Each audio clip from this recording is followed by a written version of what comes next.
नमस्कार मित्रांनो, स्वागत आहे तुमचं आपल्या नवीन एका व्हिडिओमध्ये. 2 दिवस काही अपडेट देऊ शकलो नाही कारण आपला इन्स्टावाल्याने आयडी सस्पेंड केला होता. तर आयडीचा इश्यू झालाय सॉल्व्ह. थोडंफार ते फॉलोइंग वगैरे होत नाही, म्हणजे मी कोणाला फॉलो करायला गेलं ते फॉलो होत नाहीये.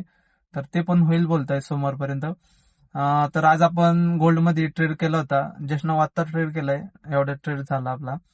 आणि त्या ट्रेडच्या पाठीमागचं काय अनालाइज होतं, काय लॉजिक होतं, तर चला आपण ओव्हरऑल किती बुक केलंय त्याच्यात आपण स्क्रीनवरती बघूया. तर पाहू शकता मित्रांनो, हा गोल्डचा चार्ट आहे. 5 मिनिटाची टाइम फ्रेम आहे. ज्यावेळेस मार्केट स्ट्रॉंग बुलिश आहे मार्केट, आणि मार्केटने इथं ब्रेक ऑफ स्ट्रक्चर दिलेलं छोटंसं. त्यानंतर मार्केट ज्यावेळेस इथं ऑर्डर ब्लॉक म्हणजे ओबी वरती आलतं, त्यावेळेस आपण इथं 1 मिनिट मध्ये शिफ्ट झालो.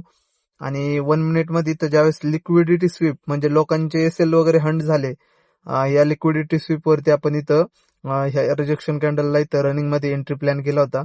ह्याच्यात आपल्याला 2 लॉट टाकले होते आपण 0.05 चे.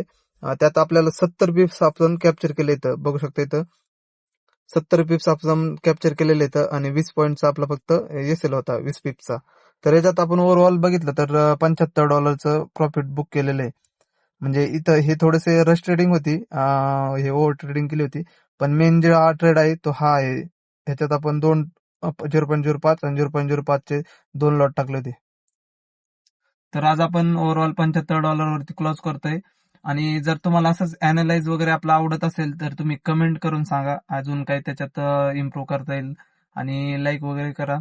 मित्रांना पण सांगा फॉलो वगैरे करा आपल्या आयडीला, कारण ते काय अजून थोडंफार फॉलोअर्स वगैरे झाले ना तर ते रेग्युलर होऊन जाईल, एवढा काही इश्यू येणार नाही. तर भेटूया उद्या दिवस बघू. उद्या शुक्रवार आहे.